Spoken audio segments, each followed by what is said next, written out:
시청자 여러분 안녕하십니까? 저는 어제 한바탕 소동을 겪었습니다.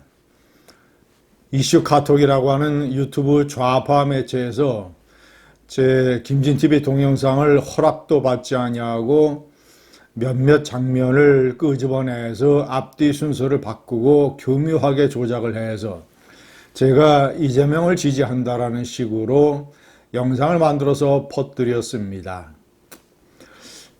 짧은 순간에 수십만 명이 보았을 것입니다. 제가 윤석열 대통령이 파면이 되면 틀림없이 국가 모든 부분이 정상화돼서 찐봄이 올 거라는 것을 교묘하게 조작을 해서 이재명이 집권을 하면 그렇게 될 것이라고 제가 얘기했다고 만들어 버린 것입니다. 이 좌파 특유의 어떤 조작의 근성, 이제 이재명의 집권의 가능성이 커졌다고 판단을 하니까 이 조작의 근성이 기승을 부리고 있습니다. 제가 엄히 경고를 했습니다. 저작권 침해와 명예훼손으로 대가를 치를 수 있다라고 강력히 경고를 했고 동영상을 즉시 내리라고 주문을 했습니다. 좌파 유튜브 매체 이슈 카톡은 동영상을 즉시 내렸습니다. 그들이 스스로 한 잘못을 인정을 한 것이지요. 설사 그 동영상을 본 이런 시청자가 계시다면 절대 현혹되지 마십시오.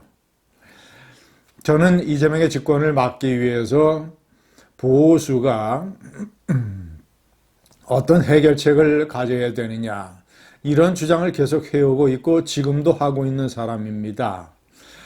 오늘은 그 연장선상에서 한덕수 국무총리가 복귀를 하기 때문에 이제 이번 주 아니면 다음 주로 윤석열 대통령이 파면이 이제 선고가 될 것이고 그러면 이재명 대표의 2심 판결 내용과 상관없이 5월 조기 대선으로 급속도로 치닫게 됩니다. 시청자 여러분, 대선의 키는 누가 가지고 있을까요? 이재명 대표인가요? 아닙니다. 이 대표가 2심에서 유죄 판결을 받고 대법원이 그야말로 기적적으로 신속하게 확정 판결을 해서 이재명 대표의 피선거권이 박탈된다 하더라도 민주당에는 김동연 지사와 김부겸 전 총리 같은 온건 합리파 대안들이 있습니다. 오히려 이들이 대통령 후보가 되면 중도층을 더 흡수할 수 있고 국민의힘에게는 더욱 어려운 경쟁 상대가 된다는 점을 제가 비상겸 전부터 제가 얘기를 해오고 있습니다. 그러니까 이재명의 탈락 여부는 우파에게 변수가 안 됩니다. 기분상, 스트레스 해소상은 도움이 될지 모르지만 자, 가장 큰 변수는 역시 중도층입니다. 그런데 또 한 번 더 짚어보면 그 중도층이 보수에 얼마나 올 수 있느냐의 여부의 키를 보수의 극우, 제가 심하게 표현해서 꼴보라고 하는 강경 보수층에 있습니다. 이들이 만약에 탄핵에 반대했던 나이 많은 74세의 김문수, 71세의 홍준표 이런 사람들을 적극적으로 밀어서 당내 경선에서 근소한 차이로 한동훈을 제치고 이들 중에서 한 사람을 대통령 후보로 만들면 대통령 선거는 하나만화입니다.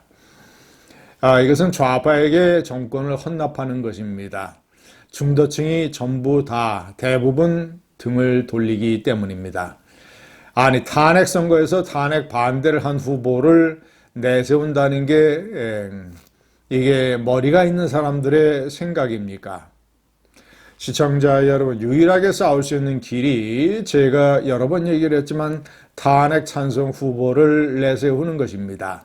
한동훈 또는 오세훈이었는데 오세훈이 자기는 탄핵소추 찬성을 했다가 최근에 선고가 길어지니까 기각 2명, 각각 1명, 그래서 윤 대통령이 복귀한다라는 식으로 180도 태세 전환을 하고 기회주의적 속성을 보였습니다.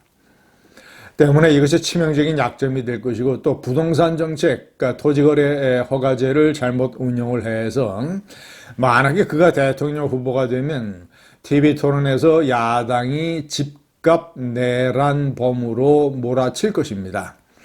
그렇지 않아도 집값 파동에 분노한 이 중산층, 서민층, 강북, 그 다음에 수도권 외곽 전부 다 상당 부분 돌아설 것입니다. 때문에 구조적으로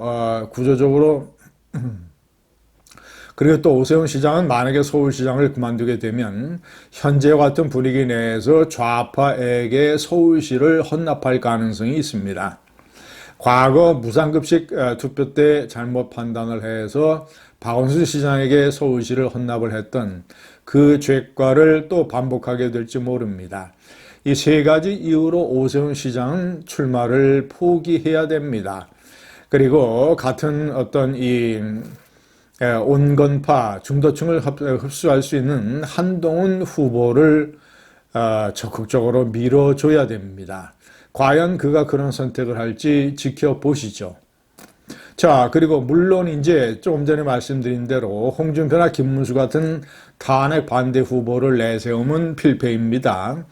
그러면 오세훈은 세 가지 치명적인 약점이 있으니까 한동훈 전 대표를 대통령 후보로 내세우는 것이 유일하게 중도층을 흡수하고 이재명과 싸울 수 있는 길인데, 그 관건의 핵심 키를 강경파, 극우들이 잡고 있습니다. 이들이 끝까지 한동훈에게 배신자 프레임을 씌우고 끝까지 한동훈을 거부하고 배척을 해서 한동훈을 대통령 후보에서 좌절시킨다면 국민의힘은 끝입니다. 5년간 이재명 정권 또는 좌파 정권 하에서 살아야 됩니다. 자, 천신만고 끝에 이 한동훈 대표가 국민의힘의 후보가 된다고 칩시다. 아슬아슬한 표차로. 그 다음에도 관건의 키는 강경파 극우들에게 있습니다. 이들이 전폭적으로 배신자 프레임을 거둬들이고 탄핵의 강을 건너고 한동훈 전 대표의 장점만 바라보면서 신선함, 그리고 명석함, 그리고 이 뉴 페이스, 새로운 이미지, 이런 것들 젊은이들에게 어필할 수 있는 이 AI 시대의 뛰어난 지식, 이런 것들, 그리고 겸손, 이런 것들을 좀 집중적으로 이 주목을 하고 점수를 줘서 배신자 프레임 따위는 이제 탄핵의 강물에 던져버리고, 이들이 한동훈 전 대표를 얼마나 밀어주느냐에 따라서 우파의 대선 운명이 갈리게 됩니다. 이들 중에 상당수가 끝까지 한동훈이 나오면 나는 기권한다, 차라리 이재명을 찍겠다라고 하면 우파는 볼장 다 본 것입니다. 감사합니다.